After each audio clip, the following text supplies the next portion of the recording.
Nti munsi ye ensi kwe zisinga okwagala era mu ggwanga lya Turkey balina ne ministry ya entertainment kubanga abantu baagala okubeera nga basanyufu basobola okutambula n'obulamu obulungi. So muzeeyi weebale era linda mpitemu mpaaka Zakasibanje Robert akabonero peni bonnonde obeere n'essimu yo buli mwezi tafunanga emitwalo 6. Ombangi nyumira ddala bulungi nange nyongeramu ku byenkola nfunamu amaanyi. Ekimala kikola ki? Emyaka 5 gino gye mufunye kisobola okubayamba ne mununula eggwanga lyammwe omuvubuka ne weeyagalira mu Kasibante. Nze pulezidenti wa Maddako.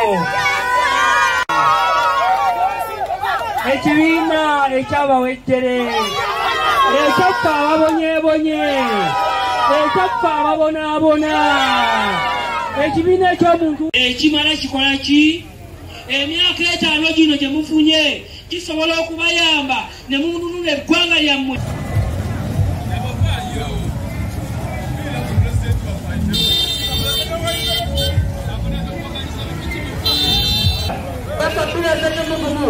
Robert Kasibante, President wa Mfuna Kola,